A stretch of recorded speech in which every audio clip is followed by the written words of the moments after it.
After a 1 year and 4-month journey, I did it. I finished Naruto.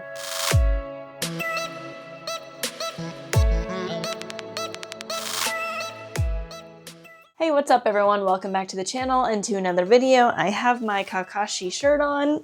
I just got this at a con. I don't know if you can see the back. Here, let me model the back for you. Woo! Can you see that?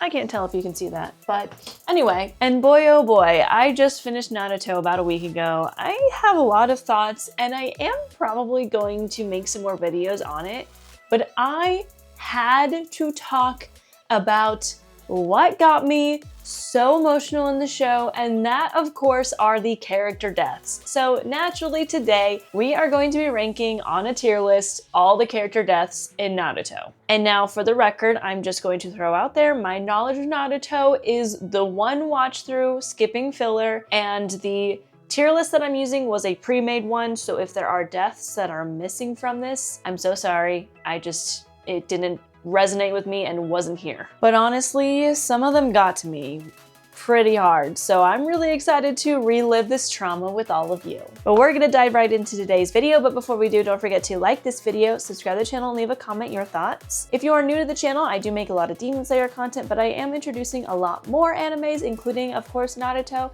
So if you're interested in joining along with more journeys, including One Piece, yep, One Piece is next, make sure you hit that subscribe button. But with that, let's get into it. Okay, they got even the death fake outs on here. Okay, forgive me. Some of the characters that are on here, I'm like, I don't remember them dying, and I think it might be because it was a fake out and then they didn't actually die, but I think I remember every single one of these. So starting out with the characters from the very first season of the original series, I don't remember their names. It's been a minute, okay? So this one was, I think, a good starting point, kind of telling us as an audience that these villains, you know, it might get emotional, we might understand their story a little bit better than a lot of other shows might do. But I also found myself kind of like, okay, whatever, like it was sad. It wasn't bad. It wasn't like, oh my God, I'm gonna cry my eyes out. I'm gonna put it in sad because it did definitely establish the show as like, okay, the villains are people who maybe are just as messed up from the war as everyone else. Kisame. I didn't like him. I didn't like him when he died.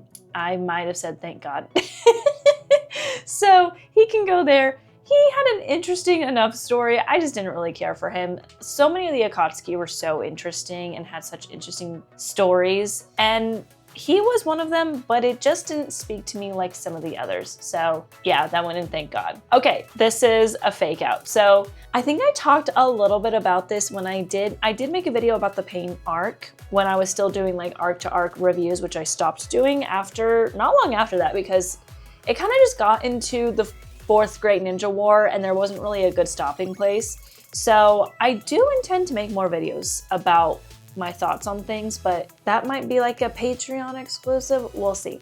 But anyway, I remember watching the Pain arc and this all went down with Kakashi and I was just in complete disbelief.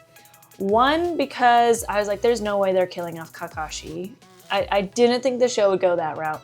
And two, I had seen pictures of him as Hokage. So obviously during the Pain arc, he was not. So I was going back and forth on wondering if that was fan art that I saw or if it was just that I had gotten spoiled that he wasn't going to actually die during this arc. Now granted, he did die. He like kind of went to the afterlife, but then Nagato brought everyone who like he killed off back to life. So it was a fake out. I never got emotional because I was in disbelief. I didn't think he was actually dead. I was like, nope, there's no way he's gonna survive this. I was right. But because of that, I have to just put it in sad because it did make me tear up when he got to talk to his dad.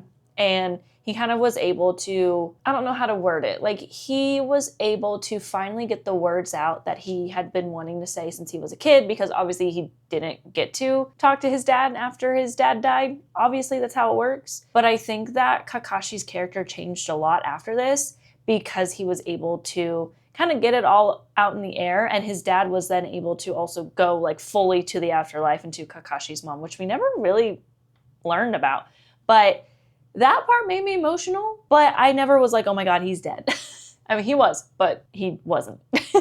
So that'll go in sad. If he had actually died, I would have quit watching the show. I'm not gonna lie, he's my favorite character. So I'm wearing a shirt with him on it. Like I own I own 3 Naruto shirts.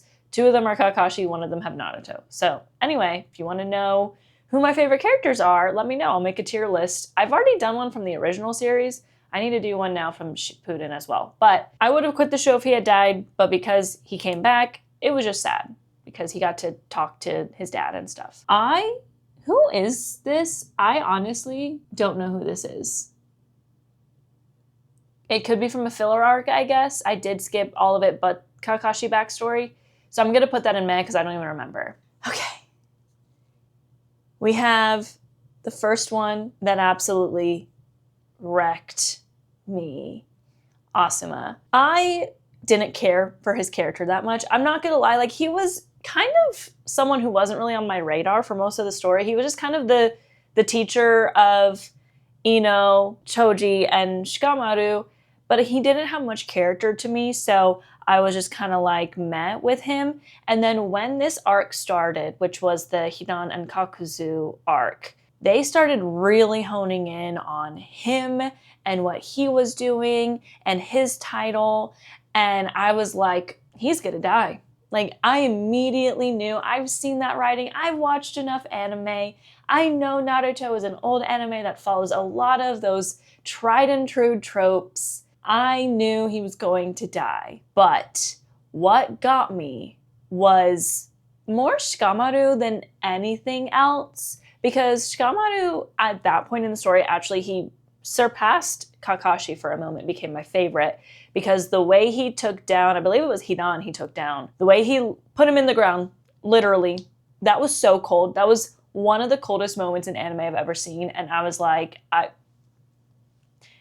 he was my favorite until Kakashi like literally immediately got backstory right after that. And I was like, oh, Kakashi's back. Shikamaru's reaction, and Choji and Ino, but specifically Shikamaru, because when it comes to character deaths for me, the emotions I feel tend to be how the characters around react rather than just the death of the character. I am a sympathetic crier. I am someone who will hold it together until people start crying. Like if I'm at a funeral, I'll hold it together until someone gets up there to stand and talk about how much they loved this person. Then I'm crying because they're crying and I'm crying and everyone's crying. I'm an empathetic crier. I'm a sympathy crier. So Asuma himself, the character, was a character. He was a character in a show with a lot of characters that I didn't like really mind if he lived or died. It was the reaction of those around him and everything he did for them in that final arc for him. Oh my goodness, that got to me. So Asuma is actually going to be my first I had to pause the TV, because there were multiple times I did watch this in sub. I watch all of my anime in sub. My tears were blurring the subtitles. So obviously I had to pause it because I don't know Japanese that well. I am studying it, but I am not that proficient at it to be able to just tell what's happening without reading the subtitles. I hope to get there someday. But yeah, my tears were definitely blurring the subtitles. I had to pause in order to get the cry out and then move on with my life. So that one was tough. Rin, okay, there was a lot of mystery around her death for quite a while. First, for the longest time, all we knew is that she died because we got Kakashi's quick little backstory, right after the Asuma arc, where we learned about Obito and Rin, and obviously we saw Obito die, plot twist, he didn't actually die, in that backstory, but we didn't know how Rin died. All we knew is that present day, he was talking about the fact that he couldn't protect her. And then finally, after it's revealed that the guy in the mask was not Madara, it was Obito, we finally see that Kakashi killed Rin. And then it took them forever to really explain what happened. And of course, she was kidnapped by a village that was an enemy of Hidden Leaf, and they were trying to make her, I believe, into a Jinchuriki for them. And she sacrificed herself to protect the Hidden Leaf, which is a very common theme in the show, by the way. That, I definitely cried. I did not have to pause the TV just because it's kind of like Kanai from Demon Slayer. She serves as a backstory plot device. She alone doesn't really have anything to do with the progression of the story. She serves as development for other characters that I care about. That's kind of how I see how her character is. That's not a jab at her. That's just the way stories are written, is that there's some characters that only live within the realm of a backstory. They're dead, present day. So I have, been living the story where she is dead the entire time. Therefore, when I find out how she died, it's not as emotional. However, how Obito responded and how we know that it haunted Kakashi for so freaking long, I will put this in I cried a lot. Because I did. I definitely cried quite a bit for that one. So I will definitely put that there. It just didn't get to me like a character present day dying. Is that Genma?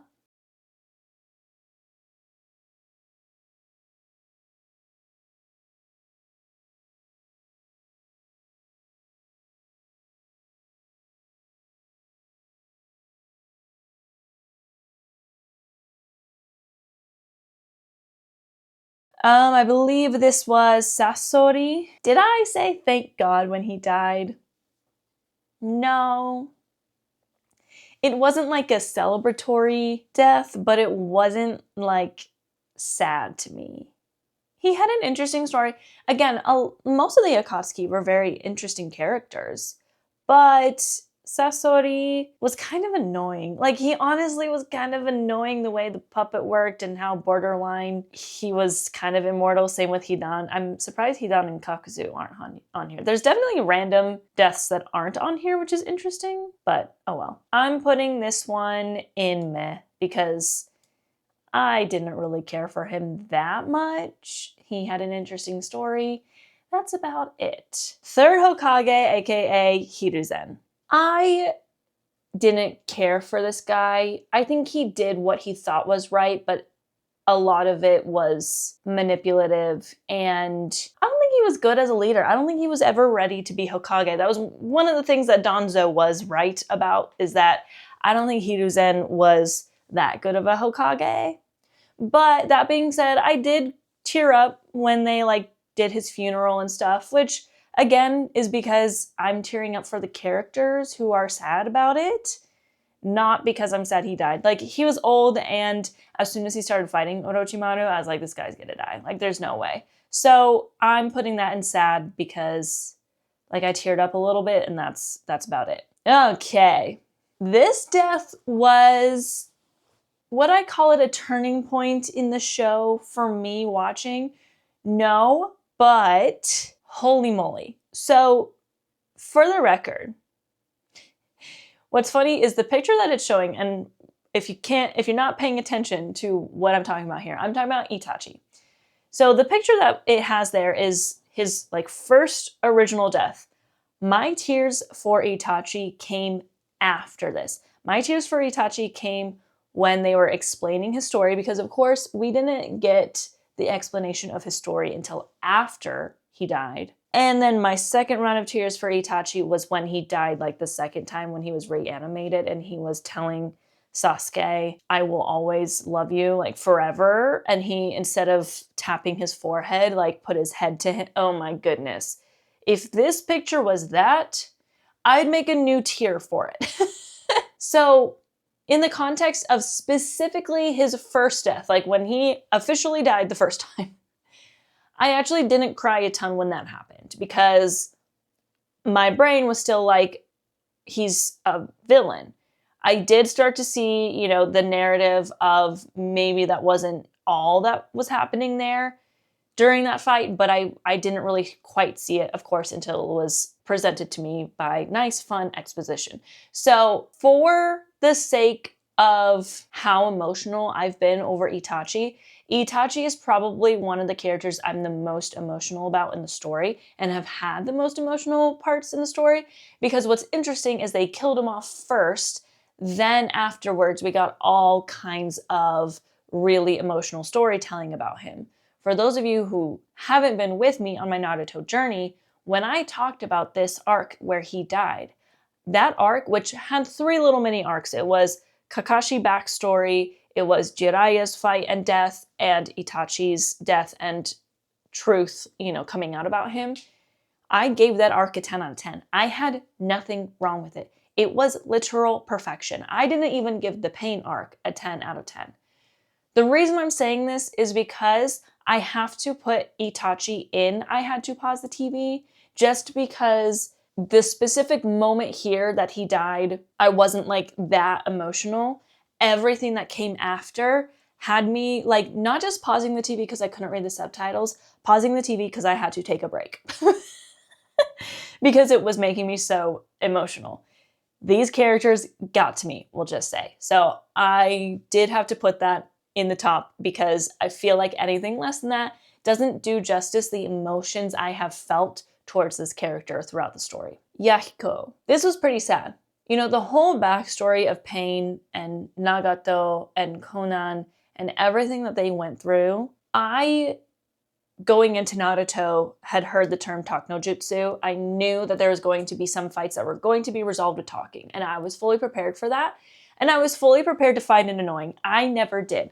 This fight and conversation between Nagato and Naruto and the explanation of what happened to the 3 of them, how they were Jiraya's students, how there were those connections, really got to me, because the way Yahiko died in this backstory was about just as bad as Rin. I think I have to put this next to Rin because, again, Yahiko is a character that only lives within the realm of backstory. And once again, just the way my brain works, those characters I tend to not get as emotional about when I see how they died because I already knew they had died. But the way they were betrayed, the way that he sacrificed himself so that the others would live, and that kind of setting off Nagato down the path that he went, that he was only able to back away from once he spoke to Naruto and they were able to see eye to eye. That whole storyline, beautiful. I have seen the memes where people are talking about how Kishimoto must have had, his pen was on fire for like those back-to-back arcs that really started with Hidan and Kakuzu with Asuma's death, and then moving into the arc about Itachi and Kakashi's backstory and Jiraiya, and then into the Pain arc. All 3 of those arcs were just banger after banger, high 9s or 10s. Unfortunately, the arc after that was kind of a letdown because of it, but it had big shoes to fill. So I'm going to put Yahiko in I cried a lot because I definitely did. I felt that it was such a painful, pun intended, backstory because Naruto as a story does just a really good job of explaining the nuance of war and how everybody is a victim in this. Obito. Ugh, okay. I wanted him to live so bad. When he started getting his redemption and he started fighting for them after Naruto, again, talk no jutsu'd with him, I wanted so bad for him to live and for him and Kakashi to be friends again. It's what Kakashi did, like he needed that. This is after like learning about all of Kakashi's backstory and all of the pain that he's gone through in his life. And for him to have to fight him knowing that it was his best friend, and then for him to come back to their side kind of and to sacrifice himself. Did I have to pause the TV? No, but I definitely cried a lot. It definitely got me. I wanted so bad for him to live, but it wasn't absolutely like stomach turning painful crying. It was just man, I really wanted him to be able to live next to Kakashi and they could have been partners. It could have been so good, but I also understand the narrative of him sacrificing himself and not surviving this because of everything that he did that was bad and wrong. He killed people, but I did cry a lot. Jiraiya, I don't think this needs an explanation. This I have to put ahead of Asuma and Itachi because, so I'm literally like thinking about it and being like, I first of all love Jiraiya as a character. I did actually get spoiled on this death. I knew he was going to die before I even got to Shippuden. I think I was spoiled that he died not long after I started the original series in general. I knew it was coming, but that doesn't change the fact that I was hiccuping, I was sobbing, full weeping on the couch, pausing, texting my friends going, I don't know what I'm doing. Why am I watching this show? And then to top it all off, the aftermath with Naruto being on another mission and Jiraiya's spirit like touching his shoulder and Naruto feeling it right after we watch him die. Goddamn. Why must you do that to me? And then like Naruto kind of having to deal with losing him afterwards when that was his teacher. Like, he has a very special relationship with Kakashi, but his relationship with Jiraiya was, I think, even more special because he had spent so much time just with Jiraiya, like years with just him and learning from him. And goodness gracious, I loved Jiraiya as a character too, so I was sad that he died because I wanted to see more of him. I was sad for Tsunade when they showed her like have to go like find herself a quiet spot to sob. I was like, stop. I can't do that kind of stuff. I can't do it. I just can't do it. So that goes into the highest. I think I've cried over that one more than everything that's on the board right now. And I don't really have anything else to add because I don't know if you can tell, but I'm literally, like, my eyes are turning red because I'm, like, actually somewhat fighting back tears talking about this. So we're gonna move on. I don't even remember this guy's name. I don't care about him, but I don't think I was like, oh, thank God. So I'll put it in meh. Okay, Ino and Shikamaru's dads. This was pretty sad.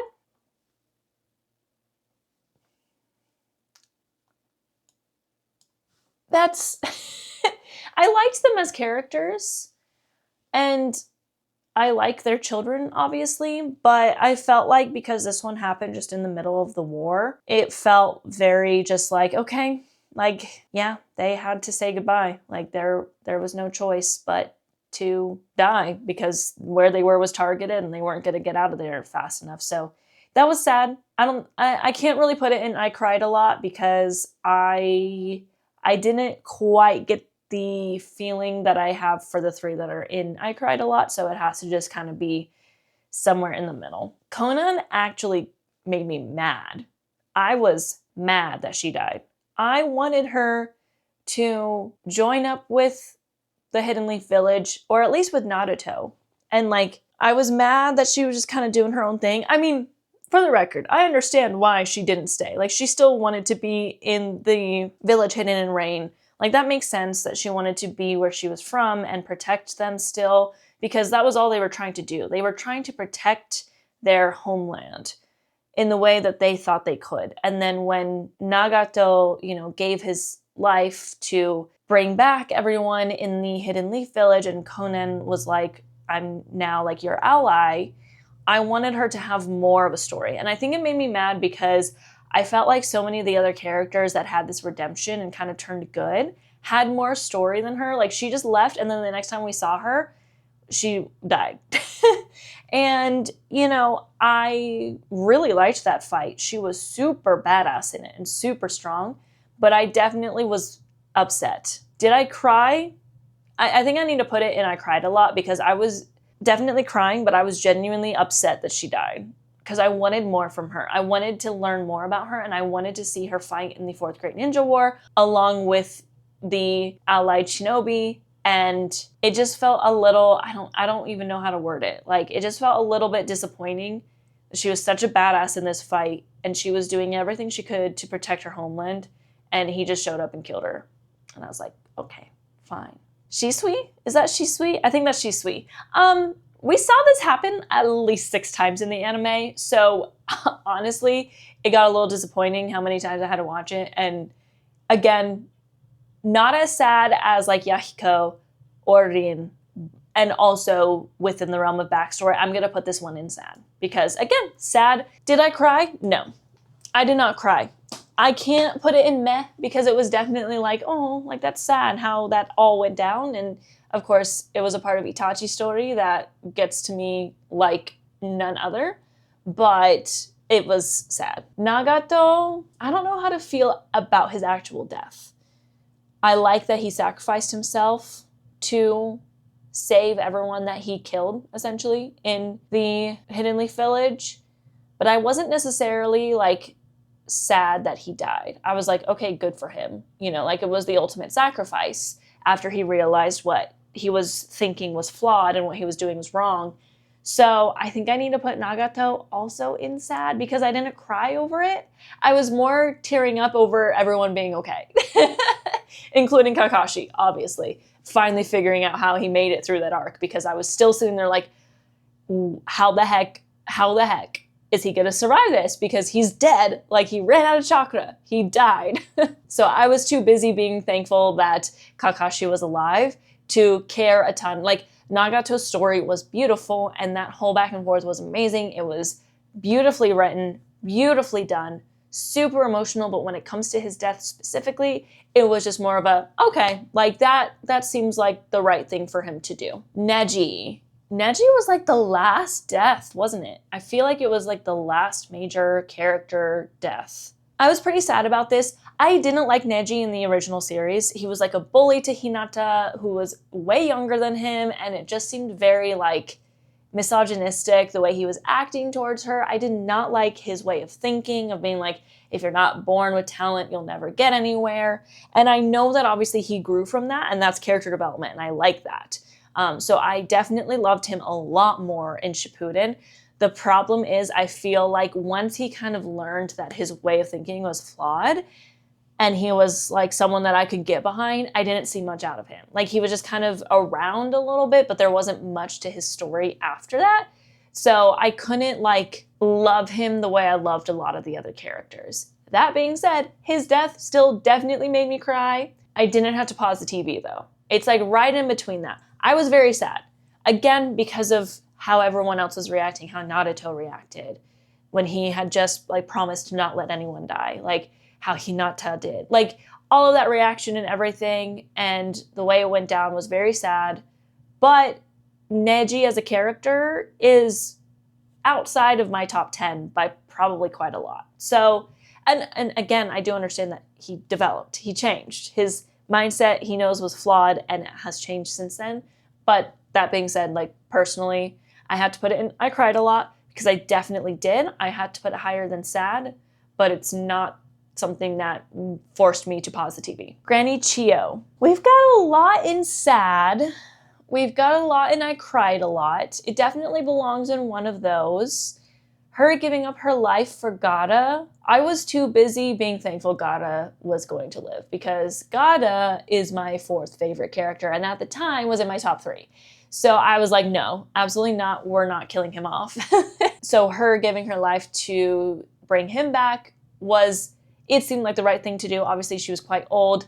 Her fight against Sasori with Sakura was one of my favorite fights in the entirety of Shippuden because it was one of those fights where I genuinely was like, okay, we've got some strong women here because that's something that Naruto was very lacking. That's a big critique that I know I have as well as many, many other people has on the show. So I had to put it in sad though. I don't think it's on the same level as the ones that I put in I cried a lot because, again, I was just too busy being thankful that Gata was okay. So, Danzo. Oh, this is one of the only times in the entire story that I cheered Sasuke on for doing something that was considered wrong.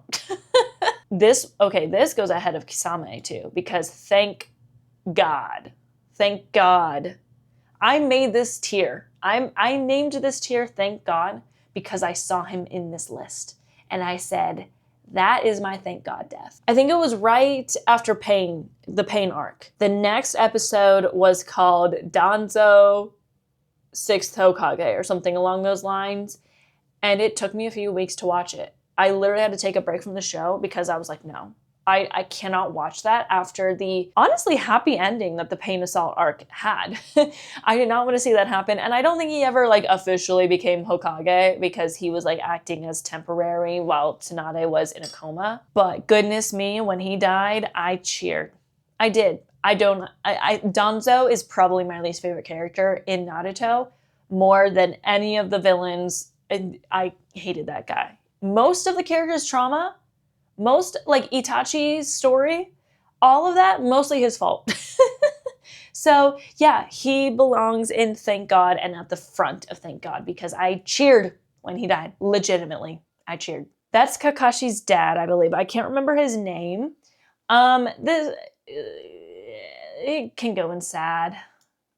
Again, like sad, not really meh, because it's not like it definitely was sad and it was a part of Kakashi's story, but once again, he was already dead in present day. I already knew he was dead. Hearing the story and how it went down, it's still sad, but it's not like making me super emotional. This was a fake out. So she died in the Pain arc, but they was one of the ones brought back to life. So I'll put that in meh because it was a fake out. It's not a thank God, but it's not a sad because she was fine. And I wasn't even like that sad when she died in the first place. It made really no difference to me that she came back because she's kind of just there, I guess. I don't remember how he died. How did he die?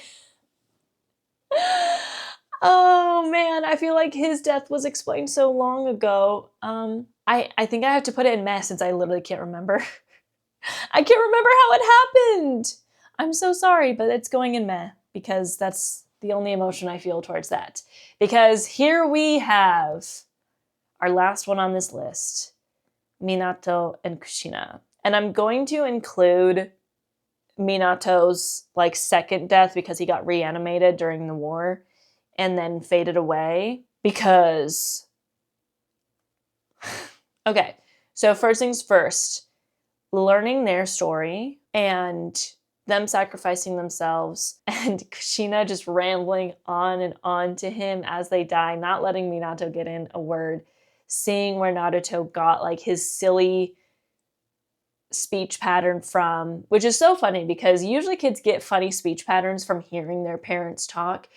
His is literal genetics and it's so cute. Knowing just like the whole story of them being attacked by Obito. Obito's the one who had Kurama attack them. And, you know, they just wanted to be parents so bad. They wanted to be parents so bad. They were so ready to be Naruto's parents. That was like their entire personality when she was pregnant. And they were going to be the best parents. And they were going to fight so hard to protect him. And they wanted him to have such a good life. And they put their trust in people in charge. And I believe all the people that they put their trust in that would take care of Naruto let them down. Because Naruto was a kid that was neglected and he acted out because no one would speak to him or be friends with him. And that's partially on the fact that the people that they put their trust in didn't follow through on their promise, in my opinion. I'm going down a rabbit hole, but I definitely had to pause when I watched their story, even though like their story is different than others because again, they were dead present day and they only serve really in the backstory, but we got more of Minato. We got to see him fight as a reanimated person in the Fourth Great Ninja War. So let's fast forward to when he starts to fade away after they defeat Kaguya and, you know, that jutsu gets released.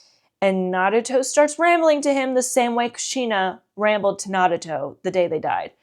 I lost it. I think, can you tell my nose is getting red as I talk? Because this is fresh in my mind. I just watched this only a couple weeks ago, this part. When it started with Minato telling Naruto happy birthday, which was of course also the day that his parents died. Like his birthday always will remind him of the life that he never got because his parents died the day he was born. They only got a few minutes with him, honestly. For Minato to get to tell him happy birthday, and then for Naruto to get to ramble to him as he faded away. See how emotional I get over the TV shows I watch? I'm thinking about it, I'm talking about it, and I'm tearing up. So for the record, this is going in, I had to pause the TV. My chest hurt, my eyes hurt, and my nose hurt after I watched that specific part of Minato fading away and Naruto like just rambling to him about how shouldn't be worried. I eat good food, like I eat my vegetables, which he doesn't, you know? And then Sasuke had to ruin it right after that, and I was pissed. But this isn't about Sasuke. Goodness gracious. I think after all is said and done, with a story that had me multiple times questioning my choices of watching this because it got to me so much emotionally, I think that got to me the most. I do. Because Naruto just wanted to have parents. He just didn't want to be a parentless kid. And they just wanted to be his parents. Like, they all wanted it so bad, but the state of their world didn't allow it. And goddamn, wow. There you have it. I feel like I need to stop talking because I have tears on my eyelashes from just talking about a scene. God dang it. Think about how it must have been like. I know people are like, well, you should have recorded your reaction. I don't do reactions, okay?